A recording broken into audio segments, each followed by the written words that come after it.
ഈശോമിശിഹായ്ക്കും സ്തുതിയായിരിക്കട്ടെ. അത്യുന്നതങ്ങളിൽ ദൈവത്തിന് മഹത്വം, ഭൂമിയിൽ ദൈവകൃപ ലഭിച്ചവർക്ക് സമാധാനം. മഞ്ഞും തണുപ്പും നിറഞ്ഞ ആ രാത്രിയുടെ അന്ധകാരത്തെ കർത്താവിന്റെ മഹത്വം പ്രകാശിപ്പിച്ചു. നിശബ്ദതയെ ഭേദിച്ചുകൊണ്ട് മാലാഖമാരുടെ ദൈവസ്തുതികൾ ഉയർന്നു.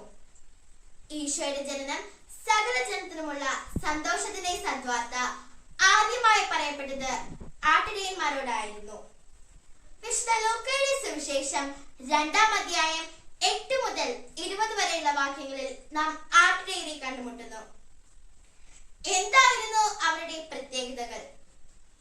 സമൂഹത്തിൽ അവർ താഴെത്തട്ടിലുള്ളവരും അറിവ് കുറഞ്ഞവരുമായിരുന്നു. അതുകൊണ്ടാകണം സ്വന്തം ബുദ്ധിയിൽ ആശ്രയിക്കാതെ ദൈവിക വെളിപാടുകളിൽ അവർ ആഴത്തിൽ വിശ്വസിച്ചത്. സ്വർഗത്തിനു മുൻപിൽ മറ്റെല്ലാ മനുഷ്യരെക്കാളും അവർ നിഷ്കളങ്കരായിരുന്നു. അതുകൊണ്ട് തന്നെയാണ് ഏറ്റവും എളിയവരായ അവരുടെ അടുത്തേക്ക് സ്വർഗം താണിറങ്ങിയത്. മാലാഖയുടെ സന്ദേശം ഹൃദയത്തിൽ സ്വീകരിച്ച അവർ തിടുക്കത്തിൽ ബെത്ലഹേമിലേക്ക് യാത്രയായി. ബെത്ലഹേമിൽ എത്തിച്ചേർന്ന ആട്ടിടയർക്ക് രാജാക്കന്മാരുടെ രാജാവായ ഉണ്ണിയേശുവിന്റെ ദർശന സാഫല്യം അനുഭവിക്കാൻ സാധിച്ചു.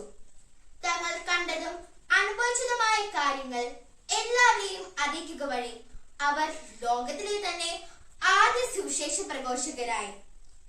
പ്രിയപ്പെട്ടവരെ, ആടുകൾക്ക് വേണ്ടി ജീവൻ അർപ്പിക്കാനായി ജന്മമെടുത്ത ആ വലിയ ഇടയന്റെ ജനനം ആഘോഷിക്കുമ്പോൾ സമൂഹത്തിൽ ഒറ്റപ്പെട്ടു പോയവരെയും അവഗണിക്കപ്പെട്ടവരെ ഹൃദയത്തോട് ചേർത്തു നിർത്താം. ക്രിസ്തുമസിന്റെയും പുതുവർഷത്തിന്റെയും എല്ലാ മംഗളങ്ങളും അനുഗ്രഹങ്ങളും നേർന്നുകൊണ്ട് നിർത്തുന്നു. നന്ദി.